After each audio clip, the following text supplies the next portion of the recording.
Assalamualaikum warahmatullahi wabarakatuh. Alhamdulillahirrabbilalamin. Pada kesempatan kali ini kita berada pada program podcast POJM, Podcast Jari Muhammad, dengan tersambung secara telekomunikasi, yaitu dengan seluler, dan rekam masing-masing kamera di tempat masing-masing. Kan kalau content creator berarti berkaitan dengan desain grafis ya? Ada desain grafis, betul. Nah, ini kan perkembangan desain grafis ini banyak nih digunakan sebagai platformnya bisnis juga pendidikan ya. Ya, betul, di semua lini ada desain grafis. Nah, menurut Bro Ajis nih, seberapa besar sih pentingnya sebuah desain grafis itu sendiri bagi sebuah platform bisnis atau pendidikan? Oke, yang pertama itu ini sepengetahuan saya teman-teman. Jadi kalau ada kurang ya mohon maaf. Ini saya sampaikan dulu disclaimernya. Jadi bukan karena saya tahu semua, enggak. Ini menurut pengalaman pribadi. Jadi pasti banyak kekurangannya. Nah, kalau kita lihat tren, memang tren desain ini sudah semakin ramai di Indonesia maupun di Kalimantan. Soalnya kita sudah lihat perkembangan banyaknya platform yang menyediakan template desain. Misalnya ada Canva, kemudian ada Adobe Spark, kemudian ada berbagai platform lain yang menyediakan template desain, kemudian ada PowerPoint juga. Itu menunjukkan kalau sebenarnya keperluan masyarakat akan desain grafis itu juga semakin banyak, sehingga para pengusaha-pengusaha pun melihat peluang itu dengan menciptakan berbagai platform untuk mewadahi teman-teman yang memiliki hobi desain grafis. Termasuk juga kalau dilihat dari segi pentingnya desain grafis, karena memang manusia itu dari segi dirinya sendiri itu lebih senang sesuatu yang ditampilkan secara visual. Betul. Jadi memang bukan mengira-ngira, bukan membayangkan, tapi kalau sesuatu itu ditampilkan secara visual, itu lebih menarik. Dan itu terbukti dengan berbagai macam sosial media yang menampilkan secara visual, misalnya Facebook, Instagram, kemudian ada TikTok sekarang. Betul. Kemudian YouTube juga. Itu semua adalah platform di mana kita bisa menampilkan konten secara visual. Dengan banyaknya platform-platform ini menunjukkan juga kalau ternyata tren generasi zaman sekarang suka dengan konten-konten yang berbau visual. Salah satunya desain grafis yang ada juga termasuk di situ. Nah, terus soal platform pendidikan, dengar-dengar udah berapa yayasan dan juga sebuah sekolah-sekolah di Samarinda yang udah bekerja sama dengan Bro Ajis ini.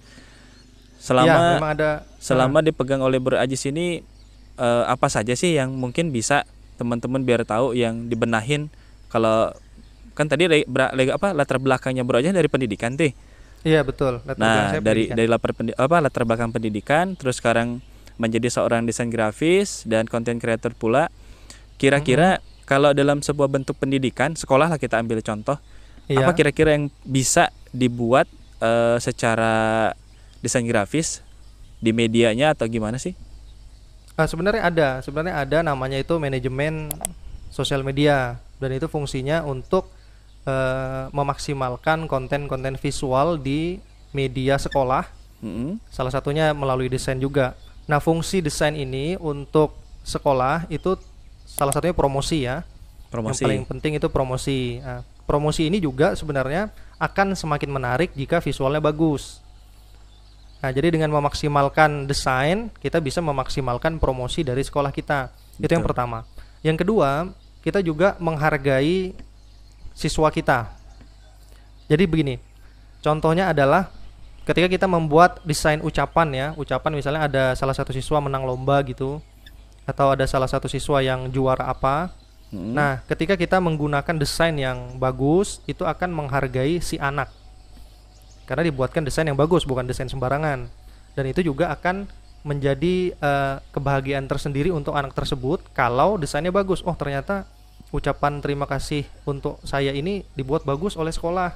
Nah, itu memberikan dampak positif untuk psikologi si anaknya, karena mereka merasa dihargai. Kan ada tuh biasanya desain-desain udah yang penting jadi sembarangan. Nah itu kan menjadi tidak begitu menghargai apa yang ditampilkan di desain kita. Kalau kita desain secara maksimal dengan konsep desain yang memang sudah ada, nah itu akan memberikan penghargaan yang lebih kepada apa yang kita tampilkan di desain kita. Termasuk juga yang tadi saya sebutkan promosi. Betul. Ketika kita menggunakan desain yang lebih bagus untuk promosi kita, orang akan melihat kalau promosinya serius. Ini berarti serius nih. Promosinya bagus. Orang-orang yang melihat promosi kita juga merasa dihargai karena kita memberikan promosi yang bagus untuk mereka. Betul. Nah, itu juga beberapa hal kenapa sekolah perlu juga sebenarnya memaksimalkan konten desain mereka. Dan yang ketiga, kalau yang saya lakukan adalah membantu guru. Membantu guru? Ya, karena di beberapa sekolah yang saya temukan, guru-guru diminta juga menghandle konten media, sehingga tidak begitu maksimal. Mengapa? Karena mereka sudah mengajar. Apalagi saya dulu guru. Kita di situ menyiapkan program tahunan, prota ya. Kemudian kita menyiapkan program semester.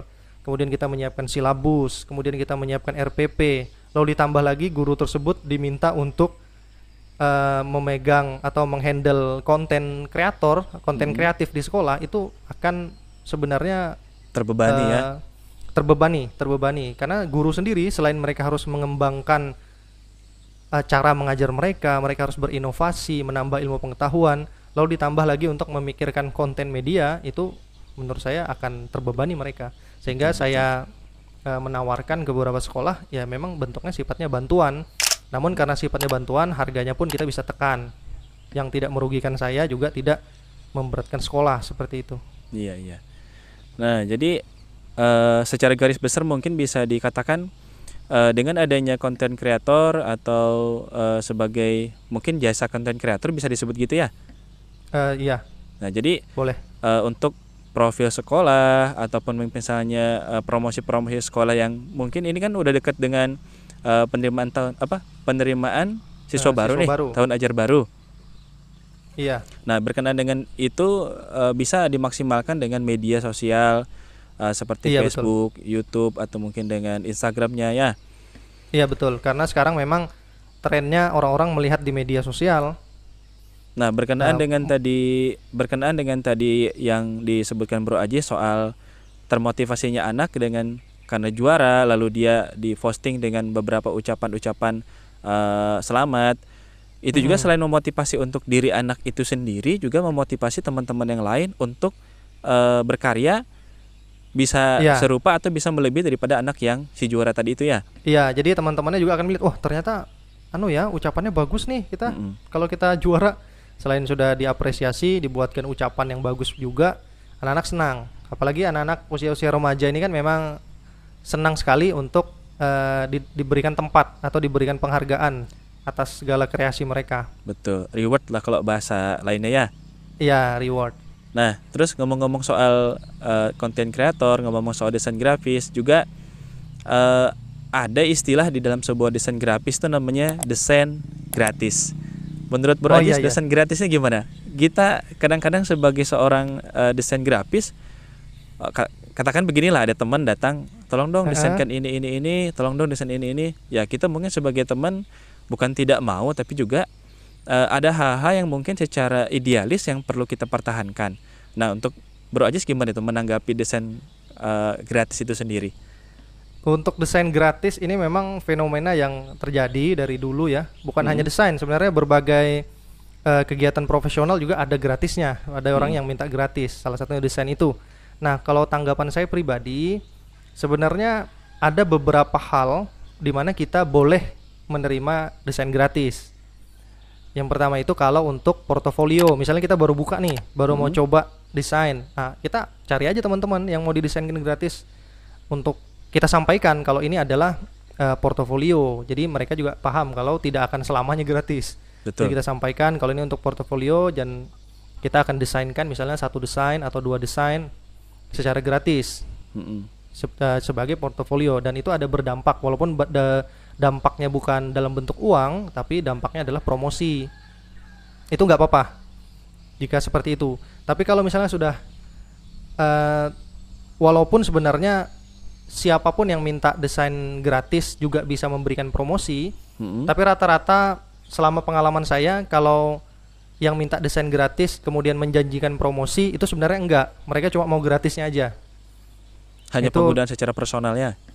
Iya, jadi misalnya nih tolong dong desainkan ini, nanti aku promokan nih dengan ini. Itu sebenarnya nggak dipromokan sama mereka. Mereka cuma ingin cari ya gratisnya itu selama Iming-iming di awal ya. Iya, pengalaman saya. Jadi sebenarnya saya pun berharap kepada teman-teman segala kegiatan profesional kalau bisa diberikan penghargaan secara profesional juga, dalam hal ini fee ya, pembayaran seperti itu. Kan kita nggak mau kan kalau kita juga digitukan sama orang lain. Betul. Apalagi sebenarnya yang menyebabkan teman-teman itu meminta desain secara gratis, kadangkala mereka menganggap desain itu sesuatu yang mudah sehingga mereka minta secara gratis. Nah, itu semuanya mungkin bisa melakukan seperti perlunya itu. mengedukasi juga mungkin sama teman-temannya bahwa sebuah desain grafis ini bukan hal yang mudah. Ada belajarnya, mungkin ada apanya. Sebentar ya.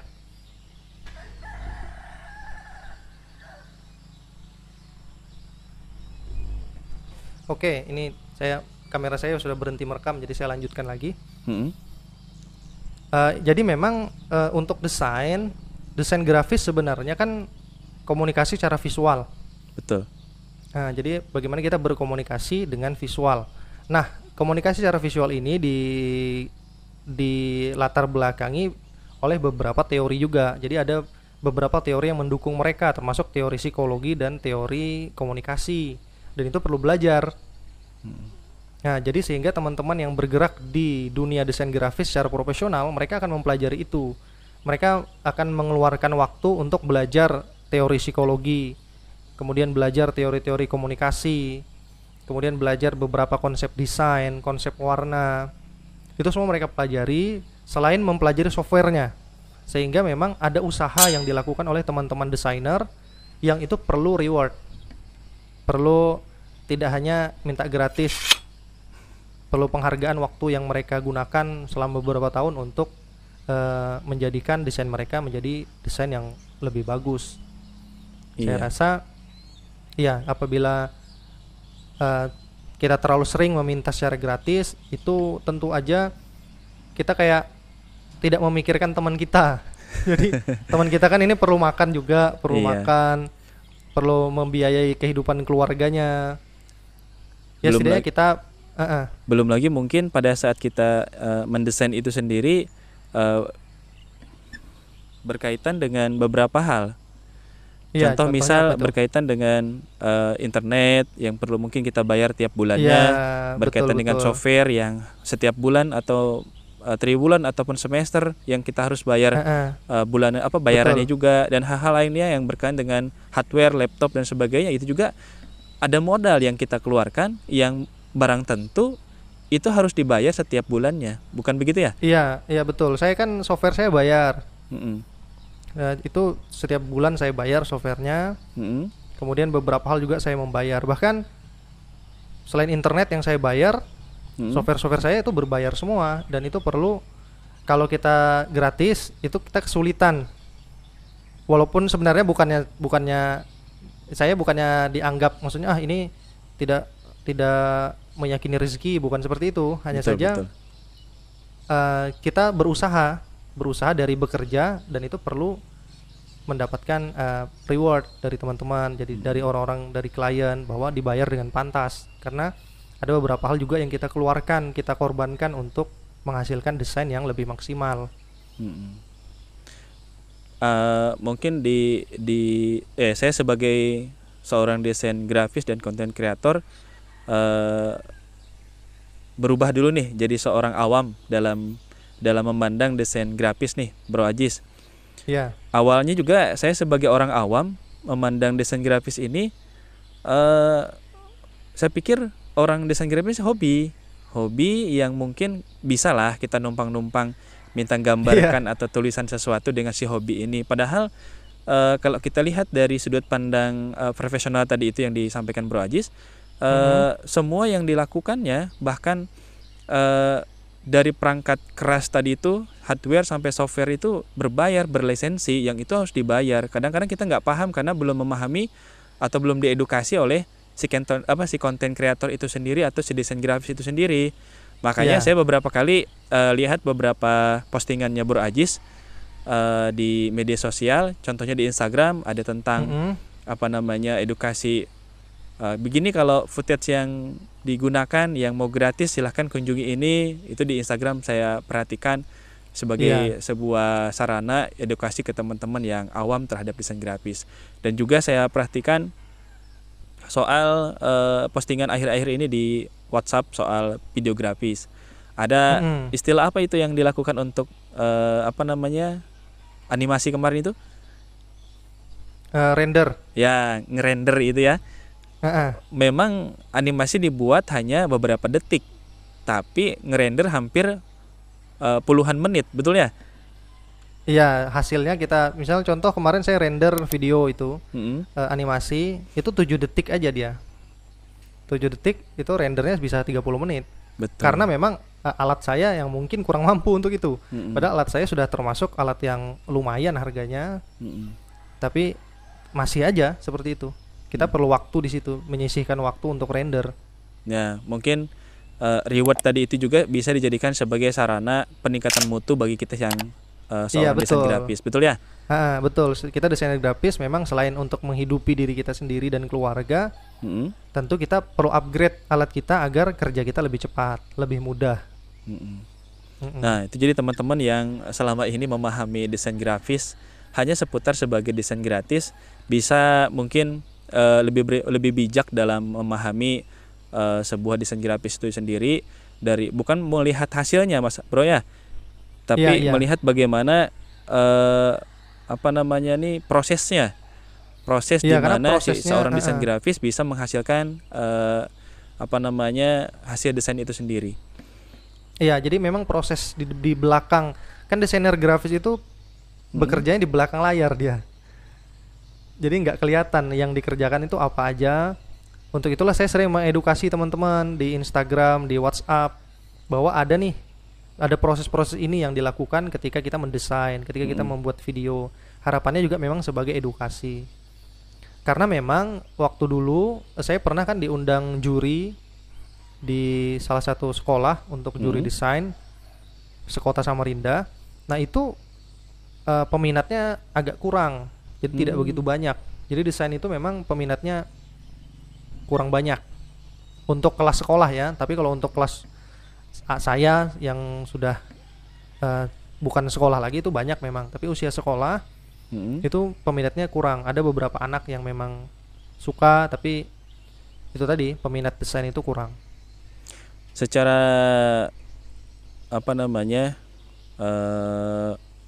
peminat kurang, tapi padahal desain grafis ini sangat dibutuhkan di dunia zaman ini ya. Ya, di semua lini diperlukan. Bahkan walaupun bukan pekerjaannya, ketika melamar kerja itu ditanya juga itu. Bisa nggak ini pakai software ini? Padahal bukan urusannya begitu. Ya, saya ingat sekali itu waktu masukin lamaran di salah satu sekolah dulu, di sekolah swasta, pernah ditanya, bisa menggunakan CorelDRAW, bisa menggunakan Photoshop. Padahal saya itu latar belakang pendidikan. Dan saat itu pada saat saya sebutkan saya bisa di Photoshop, lalu dari sekian banyak pelamar, alhamdulillah saya yang diterima. Mungkin salah satunya itu bisa menjadi daya jual ya. Iya, bisa menjadi daya jual, tapi hati-hati nanti kita keluar dari yang mau kita lakukan. Misalnya yang dicari admin misalnya. Betul. Karena kita bisa desain dan bisa video, nanti diminta juga itu, dan itu tentu akan membebani, apalagi apabila pimpinan dari perusahaan atau lembaganya tidak mengerti proses di belakang pengerjaan desain. Betul. Di belakang pengerjaan video itu kan ada proses yang juga memakan waktu, selain pikiran, waktu, tenaga juga kita ada di situ. Nah, ini pembahasan soal desain grafis mudah-mudahan bisa mengedukasi teman-teman yang lain. Kita pengen tanya juga nih soal pramuka. Boleh. Karena saya pramuka Bro dulu. Ajis ini kan aktif juga nih sebagai seorang anggota pramuka dari sejak SD ya kalau nggak salah. Dari SD ya, betul. Ya, dari SD, SMP, SMA, bahkan di bangku perkuliahan, bahkan dari Ya. nasional sampai internasional ceritanya nih.